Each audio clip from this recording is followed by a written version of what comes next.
and welcome back to Challenge Fatty. This is going to be one of the run-up segments to the Warrington Way, which I'm doing. All this is going to be B-roll footage for the Warrington Way as a training montage at the start. I haven't quite decided yet. Either which way, I'm out on a little 10k run. I decided this morning that park runs are boring. They're not. And that I wanted to do not just a 5k on a Saturday, I want to try and do, well, 10k. So I'm out doing 10k, just do the walk section of run walk. I'll come back to that in a minute. And yeah, well, just gotta start running again. We'll be with you in a second. Sorry, I had to cross the road there. Bright sunny day, October day, horses, fields, and of course traffic. But luckily there is a lot of lovely tarmac for me to run on here. Probably isn't all that good for trail running practice, but as you saw before, I'm also doing trail stuff. Anyway, stop with the bobbing about, you're probably getting motion sickness. So, just about to enter the old Burnwood Airfield base. Burnwood Airfield. Burnwood Base, which was an airfield for USAF and the RAF during the Cold War and Second World War. This was one of the service roads where you'd have jeeps and God knows what terracing down to DC freeze, fill them up so that they could be sent out to Berlin, or sent from here, well, DC Falls as well, down to a southern airfield base where to be refueled and on to Berlin. Oh, anyway, enough said. What was it good? So, what am I doing? Right. I'm just doing a normal training run. Part of my low intensity. I haven't really gone through the plan for Warrington Way. Lighting change. And basically, training plan is very simple. I'm doing polarized training of 80-20, which is 80% slow, very low, possibly zone 2 level, which is for me under 150 beats per minute heart rate, followed by 20% running like a nutcase, high intensity stuff like doing a park run. So that fits in very nicely to a week of doing a 16k and a 24k of ambling like this, followed by a Saturday of doing a park run and trying my best to get sub 29, because that's how slow I am. Don't know if you can hear that, it sounds like Peregrine Falcon's giving birth. Right, so as you may notice, if you're looking at the timer on the bottom, I might not actually be doing 5 minute, 1 minute run walk, because I'm dreadfully out. So I've got to start running now-ish. I'll explain this again. Give me 5 minutes, I'll be back. Okay, not entirely sure if you can hear this due to the wind and the noise, but seeing how we've already done the M6 in the previous video, welcome everybody to the M62. Yay, lovely M62. Right, very quick one. What's long white and teases middle-aged white women? Yep, that's right. The queue at Starbucks. Sorry, had to. As well as the queue for Starbucks, I also have to run past a Harvester, Subway, Tim Hortons, a McDonald's, and I also get the drifting smell of IKEA meatballs when I run past IKEA. So not only is this torturing me physically, but also my nose as well, my huge nose gets tortured by the smells. I hope you appreciate that back in viewer land.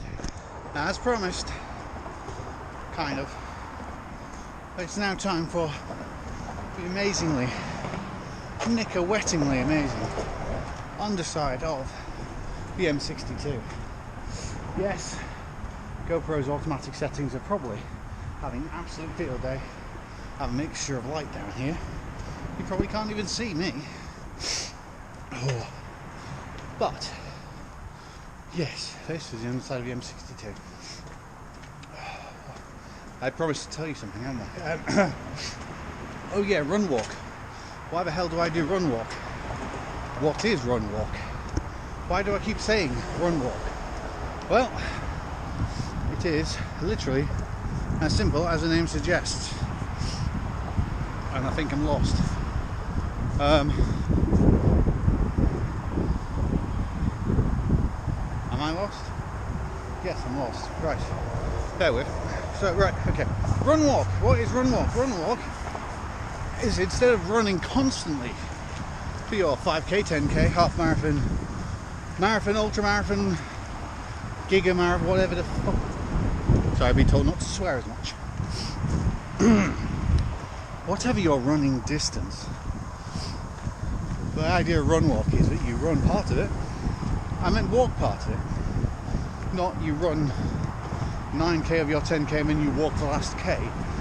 Not like that. It's in minutes. So I do 5 to 1 run walk, as I mentioned in my previous videos.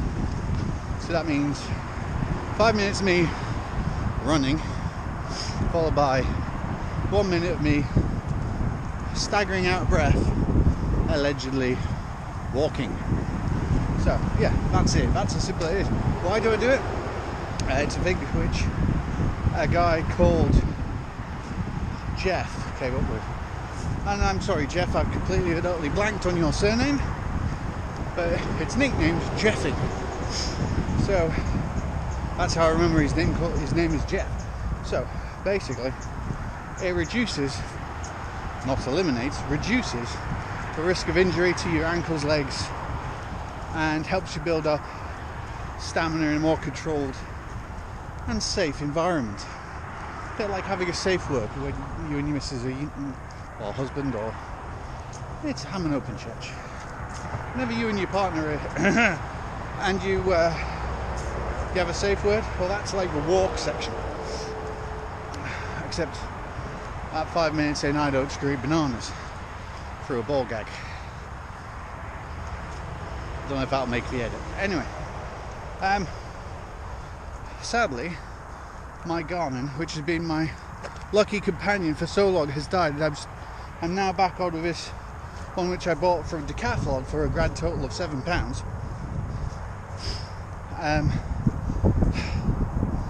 So basically I have to keep an eye on it, make sure of when a minute is up for me to start walking. I'll be running again. That's, get it right way around, charmers. So right now I need to start running now. Oh, see you soon. Okay everybody, for a bit of change I'm going to use my left hand matron. So what I'm trying to do, this might sound daft to some people, it might sound genius to others, is I'm going to have to go back to my right hand. Feel really, really awkward as I keep on talking to you as that person goes past. I know, being an introvert, I get kind of cringy like that, especially when I was doing that Starbucks bit. I know, you can almost taste the irony of an introvert having a YouTube channel.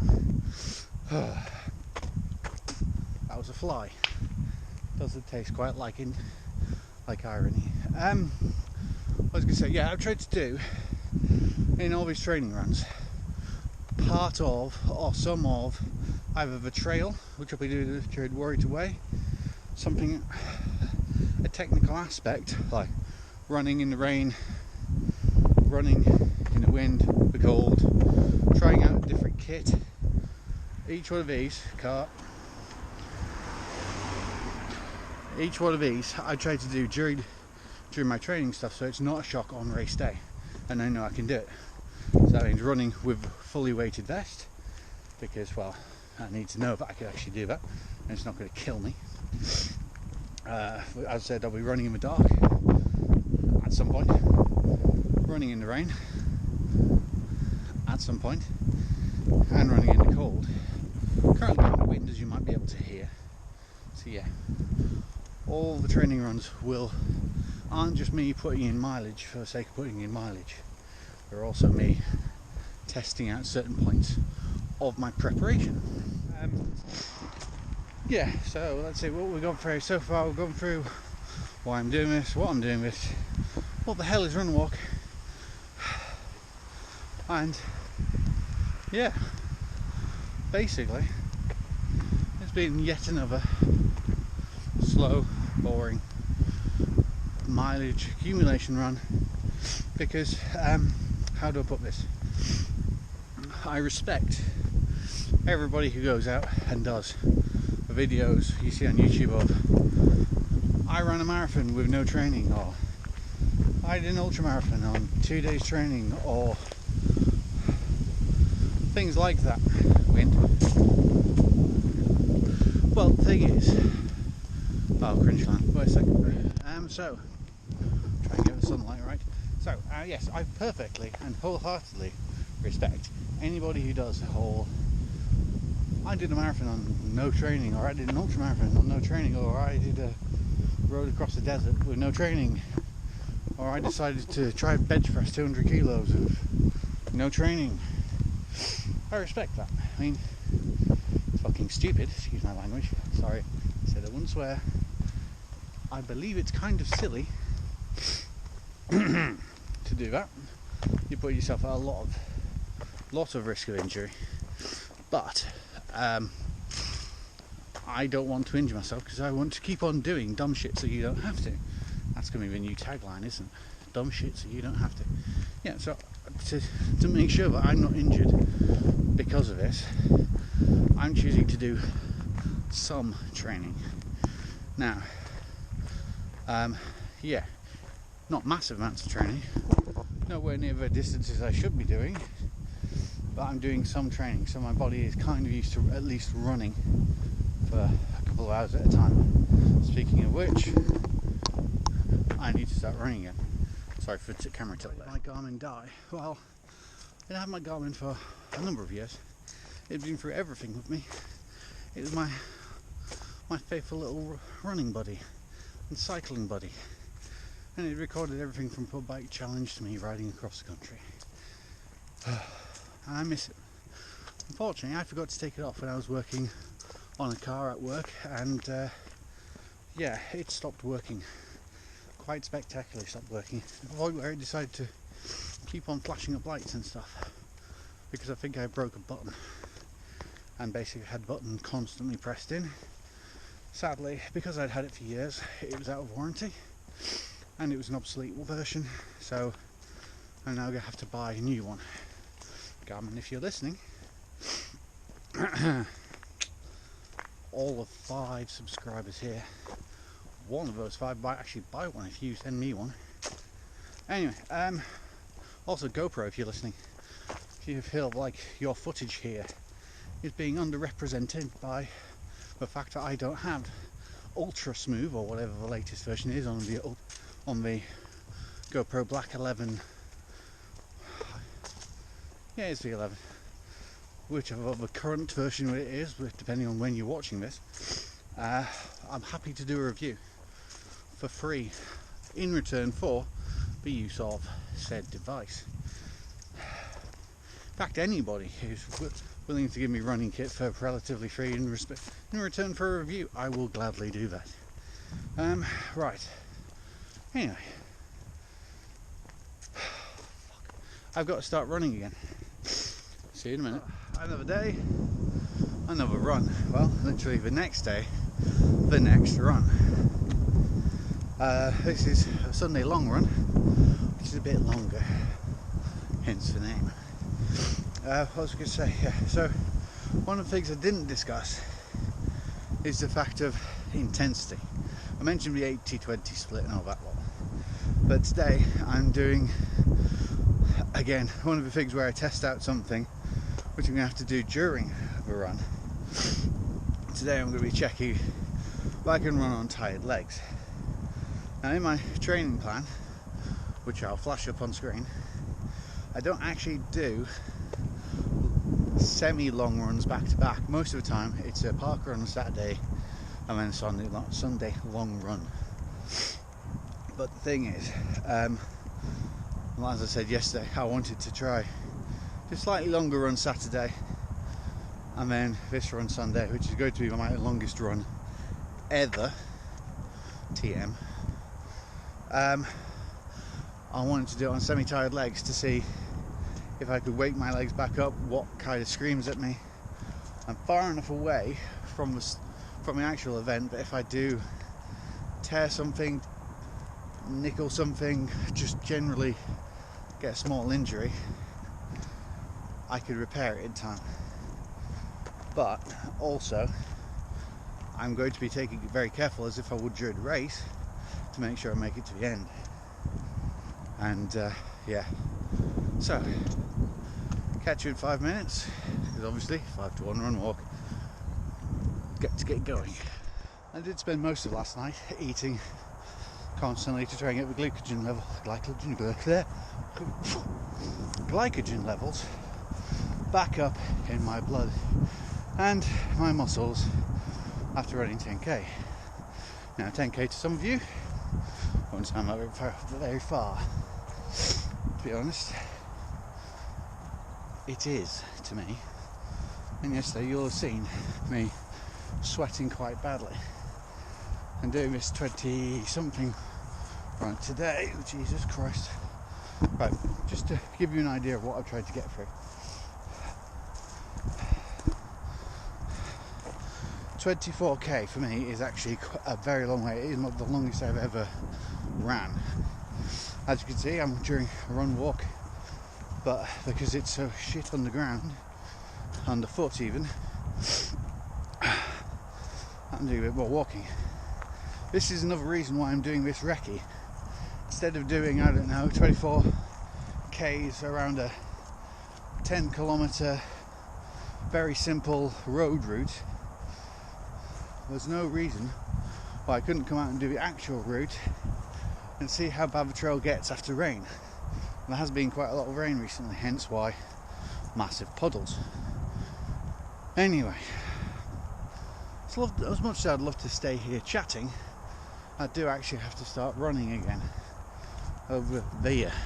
So, catch you in a minute. As well as finding out exactly how waterlogged these trails are. Yes, I am still in the same batch of fields, and yes, time has progressed. Where was it? Yes, so as well as finding out exactly what I'm running through in terms of wetness, I also get to find out how rutted the ground is when I do these recce's. What's the chances of me going over my ankle?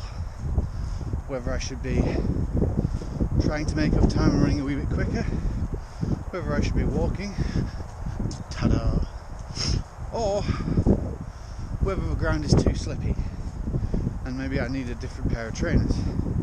That's not going to happen because I've only got one pair of trainers. Sorry, running shoes, trail shoes, whatever you want to call them. I've only got one pair of trainers.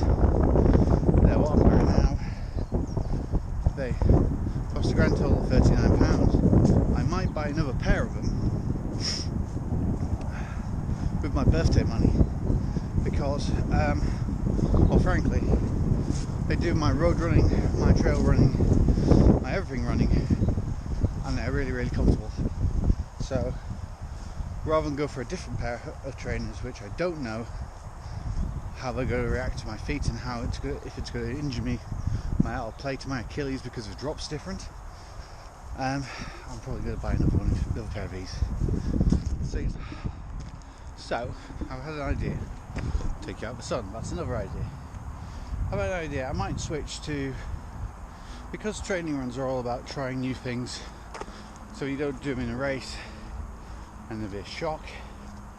I'm going to try, this isn't a cop-out, I'm going to try 4 to 2 run walk and see if that's any better.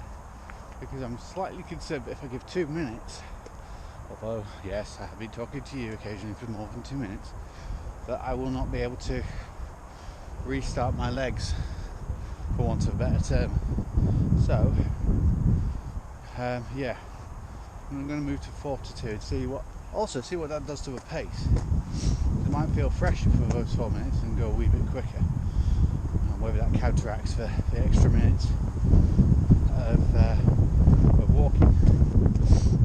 Oh yeah, I'm out field by the way. State of view, quick one. So, the reason why I'm doing recce's of as much as I can, while other people are doing recce's and posting photos on Facebook, which you could technically use, is I have trust issues. And yeah, well, a photo only shows you one point at one time and one day. Doesn't, if you want to sort of like see, oh yeah, I like that bit between Fiddler's Ferry and wherever, and well, but I want to see a bit more. You can't really sort of like pan, unless it's a 360 photo, you can't really pan it round, turn it around, zoom in on the area, or you can't really feel the texture of the ground beneath you. So logic would suggest, see how you have to do the mileage anyway, just come out and run this, you'll learn this, and you go, when you come around to doing it for the actual event, it's a case of, oh, know this bit, dead easy, or I know a shit bit's coming up, just brace yourself. Something I'm going to keep on going back to Transpennine Trail, but one thing I did for that was I did recce almost every single section of it. Even though I'd done it previously, I redid the recce so I knew if anything had changed, any surfaces had changed, what I was likely to come across when I came around each corner. Because I have a really, really weird mind, I pretty much memorized all the sections, so that as well as having a GPS telling me where to go, I also mentally knew, okay, across this bridge you're going to go through somebody's garden and you're pretty much going to be on their gravel drive, and it's the only gravel for 20 miles either side, but brace yourself, for will be gravel. Anyway, off topic, and I've got to start running again. Hello and welcome back to another round of random bridges of the M62. This one is the most southerly Burton Wood one. You can see just the end of a perimeter road over there. That would have been, or this would have been the westerly end of the main runway, the Burton Wood Airfield Base, before the main runway basically became the M62. Fun fact. Confession time now. I'm roughly 19k in and I've cramped badly and I'm struggling to walk. So much so that I've actually called Michelle to come pick me up. I'm in a lot of pain. I kind of foreshadowed this, didn't I? At the start of this, where I said if I injured myself I'd have time to recover. Well, ta-da! Foreshadowing. Lovely stuff. Right, speak to you when I'm back in the shed. Actually, let's look at this in a positive version. So, at the end of the Warrington Way, I am expecting to have to be walking. So, right now, I'm once again proving stuff out for the Warrington Way. I'm actually proving out how fast I can walk on knackered legs. So, this isn't a complete and utter total loss. I am learning still. I'm going to have to look at it that way, aren't I? I haven't really got much of a choice, but yeah, let's see what we can do.